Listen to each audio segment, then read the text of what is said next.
Bouquet for my mother. My parents left the eternal spring of Bogota, Colombia for Cleveland in the dead of winter. It was 1967, 2 years before I was born. My father was fired up to start his medical training. My mother was freezing. Unaware of the dark times ahead, she lamented what would later seem small stuff. Would she ever get used to this flat line of a horizon devoid of green mountains, to fruit stands without guanabanas and chirimoyas? Would she ever learn this maldito English? To assuage her loneliness those first few months, she befriended every child on her block. Kids loved my mom. She was warm, attentive, and fun. She still is. And they were patient with her, shimmying under the language barrier and sharing like candy all the vocabulary and correct pronunciations. No, Mrs. Canales, it's ball, not boa. Thank you, Mom, for surviving that first year. In the future, I'll move to your Bogota, and when I return 8 years later, I'll know what it means to miss pink bougainvillea foaming out of balconies and people who greet you with a kiss on the cheek. Within a year, my parents moved to Philly, and soon after, I was born. Now my mother was the language teacher.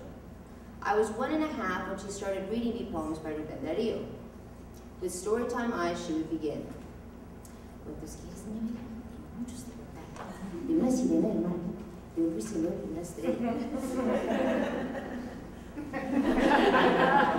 I had no idea what she was saying. The words rained over me like English had on my mother. But even though my prelingual brain couldn't absorb meaning, I sat transfixed by her sing-song voice, insistent and incantatory. Thank you, Mom, for planting seeds I continue to nourish, seeds for sensibility to the lyricism of language. In the future, when they sprout and bloom, I'll gather the flowers.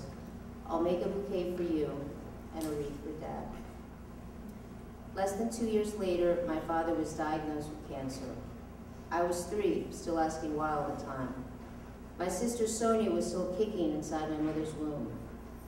Our parents muffled this ticking time bomb for 8 years, until the spring of '81, when our mother announced to my sister and me, "Your father is very sick."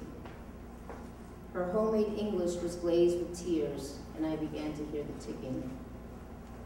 Is he going to die?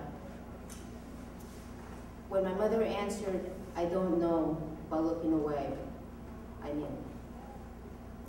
A week later, on May 9th, our father passed away. That's one way of telling it.